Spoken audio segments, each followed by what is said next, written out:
This is Killer Innovations, a show about ideas, creativity, and how you can innovate. Welcome to the Innovator's Garage, where you learn to create your next game-changing killer innovation.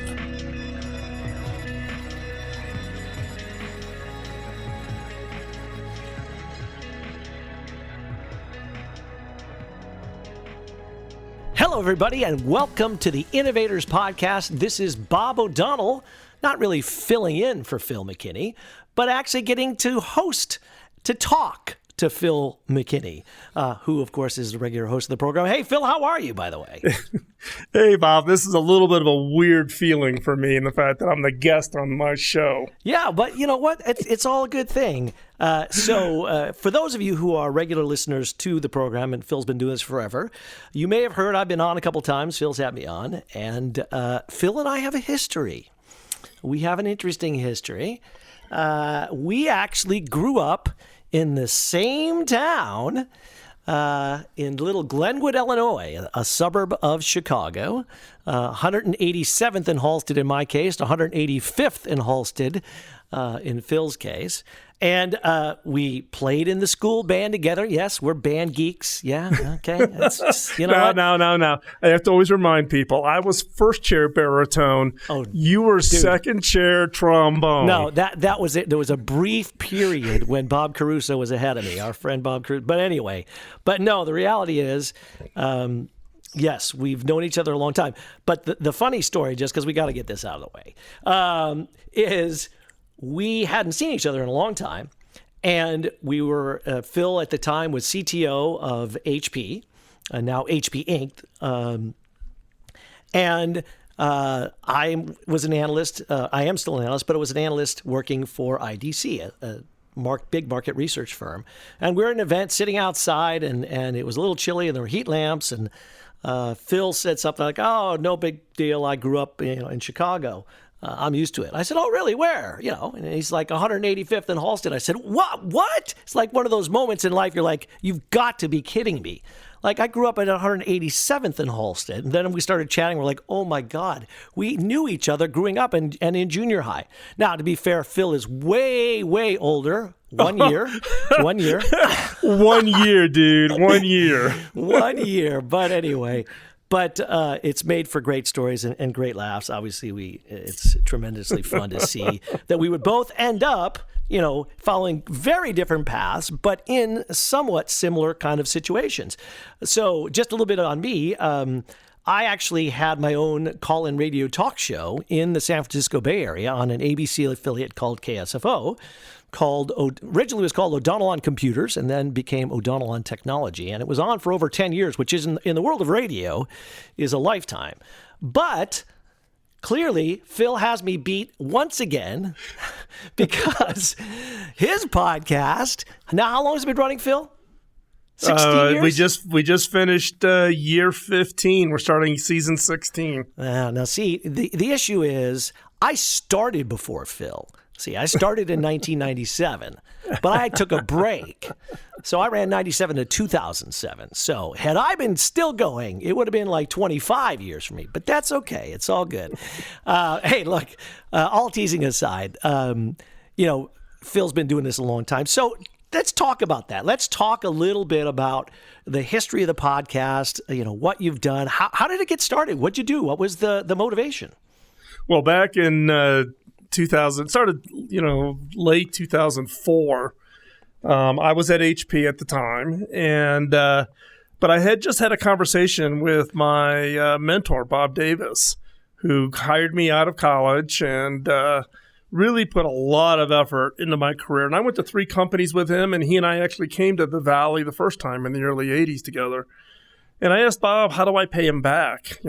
I've just been named CTO at HP, and how do I pay him back? And he just laughed at me, and he goes, "You can't pay me back. You got to pay it forward. You got to find a way to invest that energy into that next generation." And so I'd always been, looking for different ways to kind of leverage and share what I've been doing. And so I played around, and late March of 2005, I recorded a little test show in the bathroom at the Marriott Resort in Phoenix, Arizona. And yes, the show is still available. You can go over to the site and still find it.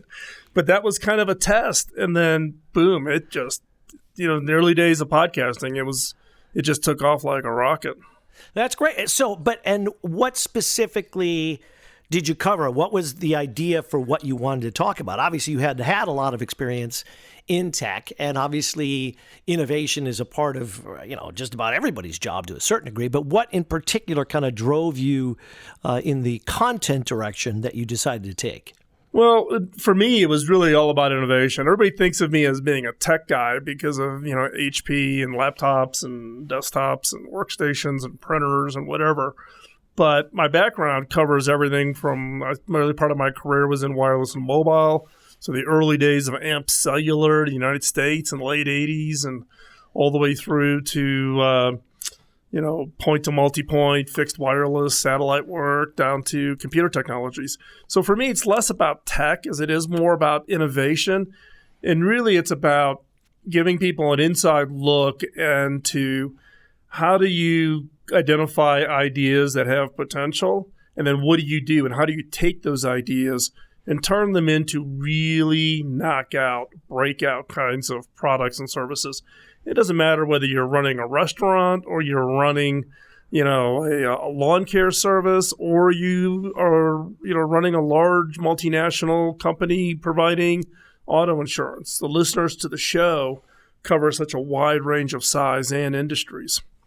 So if you've been doing it for 15 years, somebody, you're stuck in the elevator for a minute with somebody. What's your elevator pitch on innovation? Innovation's a skill. Innovation's a capability that anybody can learn, anybody can practice, and anybody can become proficient at. This thought that it's some kind of black magic that only certain people are blessed with is absolute bogus. And I think it's a turnoff for a lot of people that don't even try. We are naturally born creative, and it's finding those channels of creative output that allows us to create and share the ideas that are rumbling around in our heads. Well, yeah, and you point something interesting out because, again, our background, a lot of it is in tech, but it doesn't have to be tech for there to be innovation. And I think that's a point, certainly as somebody who's been engrossed in the tech business for over 20 years now as an analyst, you can lose sight of that fact. But, the reality is we are seeing it. And actually, we see it in interesting ways. We're even seeing it in when you take, and we'll see, not all of these guys are going to be successful, but companies who've decided, for example, that they're going to create razors and sell direct to consumer like a Harry's or the Warby Parkers of the world selling glasses. Those are innovative ways to tackle, frankly, a fairly mundane, arguably, business. Well, it is. And innovation to business model has actually probably had some of the biggest impacts, right? It's, Uber didn't invent cars. They just invented a unique and different way to leverage something that everybody has that in some cases is underutilized to allow people to make money. It's the business model of Uber and Lyft that creates the business. It's not around the technology. So the ability to think differently about those kinds of disruptions is really where the breakthroughs come through. But it's, to be clear, it's not just the thinking differently. Obviously, you have to have the idea, but, as people like to say, creativity is 5% inspiration, 95% perspiration, right? So it's all about, it's about your willingness to experiment too, right? It's about, you got to get out there and try something. People can, write it down in an idea notebook. That's great. Value 0. Until you actually go and try something and actually experiment and do it. Look, and it's also not having that fear of failure, right? Right. It's the, Silicon Valley VCs, they're crushing it if they get 1 out of 10 becomes a big win. And the same thing happens whether you're a small company or a large multinational like HP. If we could do 1 out of 10, we were killing it. Yeah, but that there is that risk that people have, and there's the fear of failure for a lot of this stuff, and people are they're not always sure. How do they best address this? How do they start to think through this, and what can they do to be aware of it? I mean, obviously we can talk about this more in the next segment, but what's your, quick pointer to say to get yourself started? Well, I think to get yourself started, it's really about solving a problem.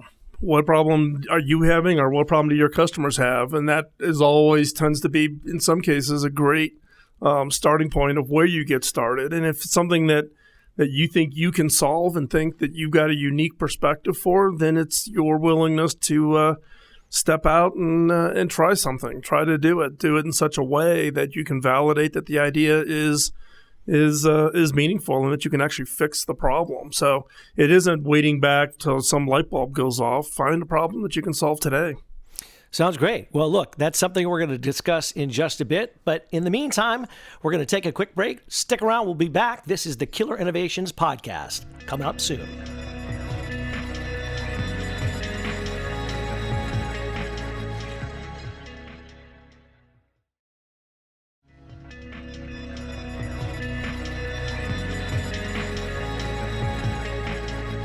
Hello, everybody, and welcome back to the Killer Innovations Podcast. I'm Bob O'Donnell, the president and chief analyst at Technalysis Research, filling in as host today, not replacing Phil, but with the pleasure of being able to interview Phil, which puts him on the spot, lets me dig in. He usually gets to do that to me when I'm on the show a couple of times a year, but now it's my turn to turn around. So, look, before we went to the break, we had started to talk about the nuts and bolts of innovation and how people need to approach it. And we talked a little bit about risk taking and people being willing to take a risk and the creativity and the effort involved in doing this. So what are the steps? I mean, companies hire you to share your ideas sometimes around innovation. What's sort of the key messages that you deliver as part of that? Well, and we've been doing, most recently, been doing some work with the U.S. Marine Corps and Quantico and the VA hospitals, helping the government think differently about innovation. And what we teach is basically I don't want to call it steps, or it's really not a process. We call it a framework, but 4 elements of the framework. And it's really around the word FIRE, F-I-R-E. So F stands for focus. Identify the problem statement. Identify where the real challenge is at, or where you think the upside opportunity is. I always love the Albert Einstein quote that says, Albert Einstein said, if I was given 1 hour to save the world, I would spend 55 minutes identifying the problem and defining the problem, and then I'd spend 5 minutes saving the world. Actually doing it. Because we don't spend enough time really digging deep and understanding the problem space. Once you've identified that, then it's into the ideation. How do you come up with ideas? And there's a lot of arguments in the innovation, game around individual ideation, team ideation. Do you do brainstorming? And there's lots of different tools out there that are available. We actually teach a combined individual and team ideation, because you can actually generate roughly about 30% more and actually better ideas by combining those two. Interesting. Third step. And just to clarify, by the way, for people, so that means when you say individual, you mean each person kind of goes off and does their own brainstorming, and then they come together and then share those as a group and then play off each other? Is that what you... Exactly. Okay. So you're off on your own, no talking, you're whipping out your ideas. And then it's through the process of sharing that you then start seeing the sparking across teams. Like, wow, if we could do that and combine it with this, or if we can do that, what about this? And it starts then feeding on itself, versus you just try to stay in a room and someone goes, oh, well, I'm going to write everything onto a flip chart, right? Right. Type of thing. And that gets into the third step, which is ranking. Ranking is probably the step that very few, if any, organizations do. It's the proverbial problem of brainstorming, where you say, okay, put 10 smart people in a room. Somebody volunteers and goes, oh, I'll be the scribe. And they stand at the flip chart and they write down all the ideas. And they're good for about 20, 25 minutes, and then everything comes to a halt, right? And then what does someone do? Someone says, oh, I'll type them up. So they rip off the flip chart paper, take it back to the desk. They type it up, email it around. What happens? Nothing. Nada. Yeah. There's some email boxes that have got probably some like billion-dollar ideas that will never see the light of day. So we actually teach a process of ranking, and we actually encourage people that when you run a session that includes ideation, you rank at the exact same time. You do not leave the room until you rank. And there's different processes of ranking. There's what we call dot voting. There's what's called criteria voting. I'm a big believer in criteria voting. It's what we used at HP. We used 5 questions, 8 people in a room. You vote anonymously. And what you magically see, if you have a well-defined set of, criteria that you want to apply, top 2 to 3% of the ideas bubble to the top. The rest of the ideas fall off. And it's those top ideas that then you go forward with. And what you'll find is the teams are incredibly excited because they're not about generating 200 ideas. They're generating, here's 3 really great ideas. And they can get energized behind it. And in fact, at HP, what I used to do was we'd run these sessions, I would pre-allocate $50,000 per idea.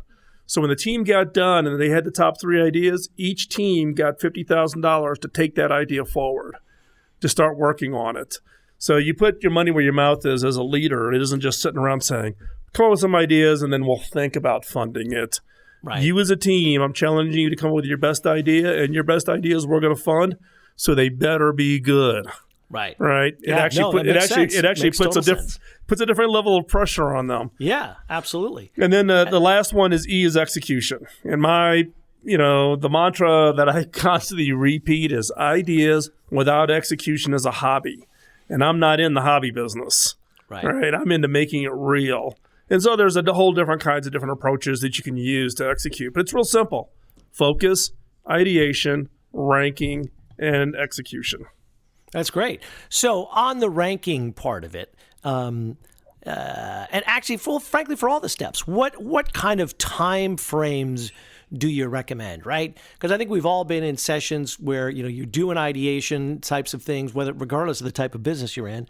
And man, sometimes those things just go on and on and on. And you're just like, seriously, like what are we doing here? So are there best practices on like length of time for different sections? I mean, obviously execution could depend a lot on how big of an idea it is, but certainly I would think ideation and ranking would have a certain amount of time frame. Yeah, well, in fact, the way we teach it is the focus, ideation, and ranking. We'll teach that if someone wanted to attend the innovation boot camp that we teach here in Colorado, that's usually over 2 days, but that's teaching skills, not the actual running of it. Yeah. For the Marine Corps, we can do focus, ideation, and ranking, assuming they've already got the background material, in 2 to 3 hours total. It includes everything from problem statement definition to running the individual brainstorming, team brainstorming, and then actually do the ranking. And we do one early phase of execution, which is what we call innovation lean canvas. Create a 1-page description of the idea that you can bubble up. Eventually, in the Marine Corps, there's a 1-star that reviews the ideas that come out of these workshops. But we typically never run any phase of the project or any phase of the exercise for more than 35 or 40 minutes. If you get someone locked into 2 hours, they're brain dead. They just can't contribute. Well, exactly. They can't contribute anymore. So lots of freaking breaks, lots of collaboration, communications amongst the team. And we've seen some pretty amazing stuff come out of it. And it's not the ideas that we contribute. It's actually unlocking the ideas and the capabilities of everybody participating in a workshop. Right. Well, I mean, obviously, that's the idea. You want to teach them the skills, and then they're going to have their own unique knowledge of a particular segment or whatever market they happen to be in, and they're going to try and bring those into it, and that's where their value is. Your value is teaching them how to do it. Yeah, and it's been interesting. We do the Marine Corps VA. This is going to be sacrilegious. I just did brother printing. As an example, I did a workshop for brother printing. Yeah, that is sacrilegious. All right, we're going to take a break here, but when we come back, we're going to talk a little bit more about the podcast and how it's been going and what we can expect in the future. See you soon.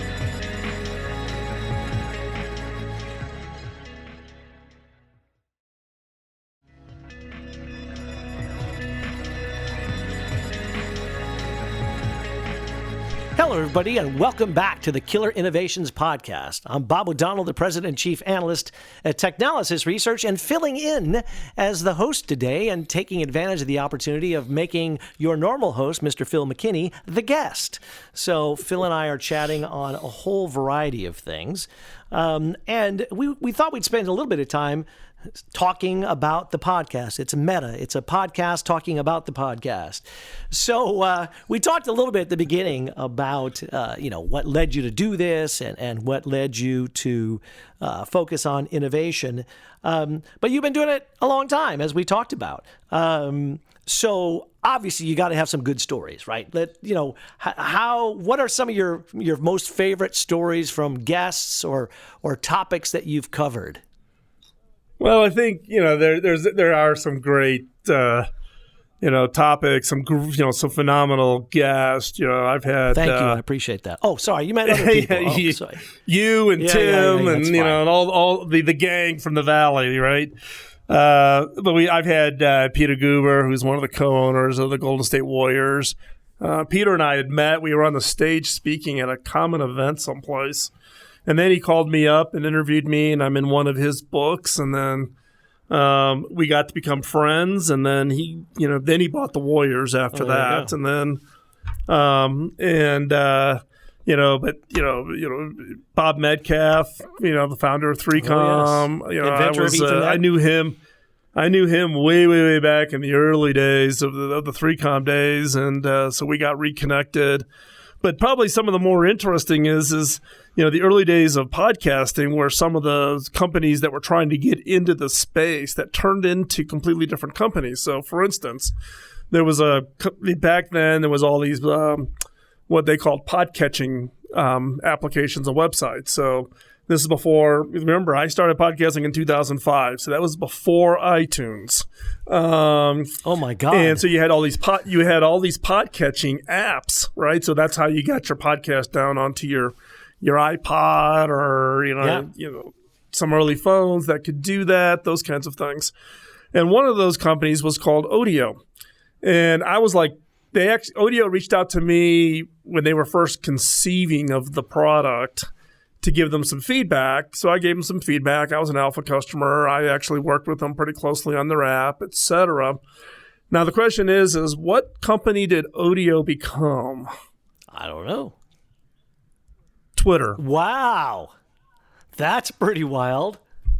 The actual app that became Twitter was an internal system that they were using for tech support for the Odeo app. It was used amongst the internal organization. And when iTunes came out and iTunes support for podcast came out, it crushed that entire industry. All of the podcatching apps, literally within 30 days, were out of business because of Apple. Odeo pivoted and became Twitter. That's fascinating. Well, I should have taken equity. Yeah, no kidding. If hindsight's 20/20. If you think about it, a lot of some of the bigger products that are out there, certainly in the tech industry, are things that started out as internal tools, right? AWS, Amazon's web services, that was all their own internal tool for being able to handle all their own orders and everything else. And they realized, hey, wait a minute, we built this infrastructure for us. Maybe we can share it. Yeah, exactly. And it's all over the place across a whole variety of industries. And I think people kind of think that I've got this one idea, and if the idea doesn't work, then I'm done. And then versus saying, maybe I'm down this path, but don't become so, stubborn that this is the only path I'm going to walk, that I don't look to either side, left or right. And literally the Twitter guys went from Odeo to Twitter within 30 days. They completely pivoted the business and launched. Now, if you remember the early days of Twitter with the whale fails and Twitter being down all the time in the early days, that was because it was an internal tool trying to scale and be production. Right. So back to the podcast stories. Other interesting, companies or people you had on that are memorable. Yeah, well, I think there's always the memorable ones. Like I said, company, individuals. I think one of the ones that is probably very memorable for me and it's actually a fairly recent show, was with Dean Kamen. Oh yeah. So Dean, the inventor of the Segway. If you like your Coca-Cola freestyle machine where you go in and you touch and you pick your different Coke flavors. Dean invented that. Dean and I have known each other for a while, and he and I are working on some projects about aging in place and home health, and how do we think differently given what's going on in the world right now, home health, if we had the home health infrastructure in place, things wouldn't be quite as scary right now with the aging population risks to healthcare. But Dean, it was actually turned out I was doing as an on-stage interview at an event in New Orleans last October, and it went so well, and people just loved the audience was, I don't know, thousands of people in the audience loved it so much. We actually chopped it up and put it out as a podcast. And that show has probably generated some of the top responses from people just interested because of the topic areas. What in particular do you think, was it just that particular topic of home health care, or was it the methods of innovation being discussed, or what do you think made it particularly? I think it was a combination. I think a lot of people know of Dean's inventions. They don't know Dean. And then I think so being able to get kind of that insider's look to it and say, wow, he's a normal guy, right. But he's very passionate about, having, improving people's lives. But I think it also revealed things that are coming on the line that nobody knows about, right? So he's got a big project going on where he's printing organs. Wow. For the U.S. Army. So it's a DoD contract to actually do everything from printing bones to ligaments to organs for organ transplants. And it's an amazing, amazing project that he's got up in his Manchester, New Hampshire headquarters going on. And he's up there in New Hampshire by himself. He's got 800 employees, but 99% of the people would never know who DECA Research is. So I think it was people kind of got the wow effect, like, holy smokes, there's this stuff going on. And also Dean is very passionate about the youth. How do we prepare the kids for the future? So he's the inventor of the first robotics competition. Yeah. Yep. Exactly. No, Yep. he is a very interesting guy. Well, that does make for an interesting story. So, look, another topic I wanted to address is the rise of podcasts in general. I mean, you've been doing this for a long time, but we've seen this explosion of podcasts. I forgot to mention, by the way, that I actually also host a podcast that is on the Innovators Network that you should listen to all the time. It's the Tech Pinions podcast. And thank you to Phil and everybody associated with the Innovators Network for getting us on the network. But anyway, but the reality is, there are a lot of podcasts out there, and and they range in quality. I mean, some of the production on some of these things is unbelievable. Some of it's not so good. Been there on both sides of that equation, unfortunately. But what's your kind of take on this podcast movement overall? Well, I think it's pretty funny because I run into people and they go, "Wow, there's been the whole overnight success of podcasting." I'm going, I don't know about overnight. I've been trudging this thing, and actually it's interesting because now Killer Innovations, we're the longest continuously produced podcast in history now at 15 years. But you look at some of the podcasts and people have come in, whether it be public radio and what they've done. You see what what Gimlet Media did as far as theirs, and that now their acquisition by Spotify and bringing Spotify, into the podcasting world. I think nowadays, if you've got a topic, an area of interest, no matter how nichey it is, you can find a podcast on it. And if there's not a podcast on it, then launch a podcast. Yeah, well, the tools are so much easier to use. I mean, hardware-wise, you can get a good quality USB microphone you plug into your computer and you use it with regular recording software that you can get for free, and there's all kinds of places to upload this stuff. So yeah, absolutely, it is interesting.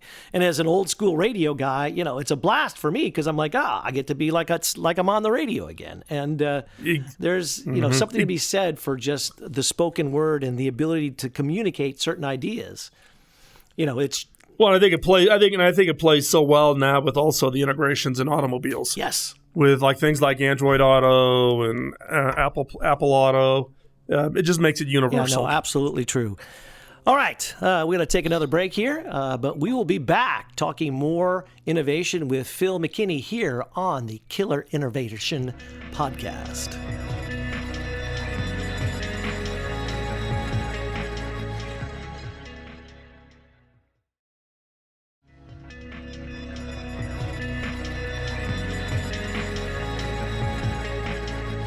Hello, everybody, and welcome back to the Killer Innovations Podcast. I'm Bob O'Donnell, the founder and chief analyst of Technalysis Research, filling in for Phil McKinney only because Phil is our guest today. Phil is getting a chance to be on the receiving end instead of the giving end, so to speak, in terms of the questions. We've been talking a lot about the history of the podcast and the nature of podcasting, some of the interesting stories. I understand as well you've had some interesting run-ins with folks who listen to the program. Yeah, the fans is what actually keeps you motivated, right? You know this, Bob, with your being on the radio and, with your TechPinions podcast. It's getting that feedback or an email from somebody saying, hey, love the show, or they have a question you can answer or whatever. Back in the early days of the podcast, I would regularly let people know where I would be a month or 2 months ahead, like saying, hey, it's now April and June 15th, I will be in London, speaking at this event or that location or whatever. And my very first fan engagement was actually in London. I had a guy reach out to me to say, hey, love to meet you. Can we meet? And so we just happened to pick this pizza place across the street from the hotel and right there in downtown London. And so I'm thinking it's just going to be me and him. And I walk in and the entire restaurant are listeners of the podcast. He put the word out and he filled the entire restaurant. But what is really strange, that first experience is you're sitting there and you realize that you cannot have typical idle conversation, idle chit chat. Because I would go this is back when my daughter just had gotten engaged. My oldest daughter got engaged. I said, my daughter's engaged. And they go, yeah, we know. My son's getting ready to do, he was a nationally ranked fencer. He had a fencing competition come in. I'd go, blah, blah, blah. And Logan's doing it. And they go, yeah, we know. They know everything about you. So any idle chit chat you want to do, there's no way to do kind of an idle. So it actually taught me to be a little bit more private. And then I've had the other extreme of guests. I flew back from London to New York. This is right after HP. We acquired WebOS. And so I again announced I was going to be coming to New York. It was actually a WebOS talk I was given. And flight was delayed, whatever. I finally get to the hotel like at 1:30, 2 o'clock in the morning. And there's almost a dozen people in the lobby waiting for me that had been hanging there all night, waiting for me to get in and so they could talk to me at 1:30, 2 o'clock in the morning. People I didn't even know. And these were all WebOS fanboys. And then I've had the strange ones. I've had the stalker problem, right? And one kind of freaks my wife out to where I've had to stop announcing where I'm going to be or whatever. And it's actually died down now. It's died down a lot since I'm no longer at HP because of the profile that HP has. But I've had stalkers here, even here in Colorado. We had a stalker longtime listener to the podcast from California. This individual flew from Sacramento to Denver, drove, and came in the front lobby here at the Cable Labs building. And the Cable Labs staff was a little freaked out, not knowing how to deal with the stalkers. Yeah. It's unfortunately, it's the nature of the beast with mass media. Occasionally you're going to have those kind of situations. But look, the good news is the podcast, from its modest beginnings, has grown into, quite the entity. And we were just chatting during the break. I mean, you guys... obviously, it started out as an individual podcast. So take us through a little bit of the history of then moving to the Innovators Network and then getting on to Biz Talk Radio. Yeah, so the Innovators Network, we launched that 2.5 years ago, I'm guessing.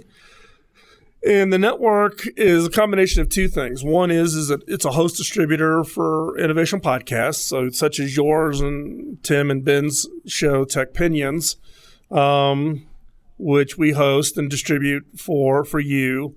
We have Killer Innovations. We also have a second show that I do called 5 Minutes to New Ideas.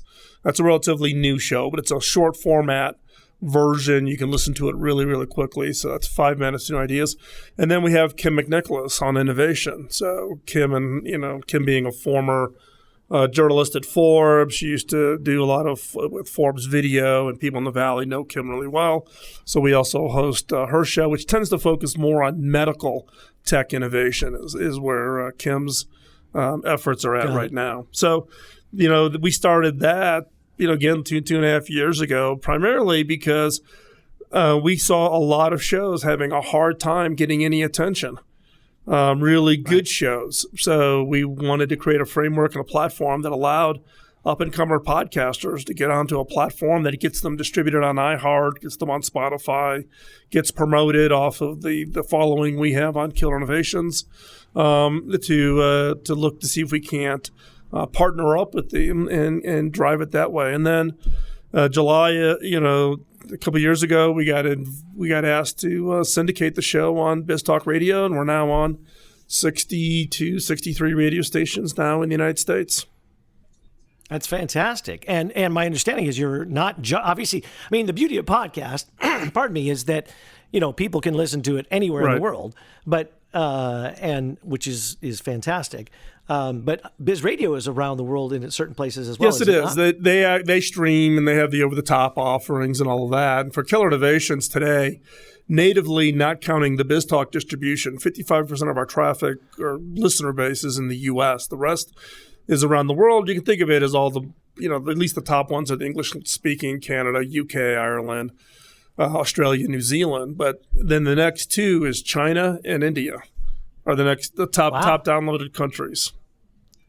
Yeah, fascinating. Well, it's funny because I used to, when I would post some of my originally old radio shows to see where people would pick it up. It was all over the place. I remember I was excited because I saw that somebody in Vatican City was listening to my old radio show. So. Given that you did your college, you went to Notre Dame for college. There you go.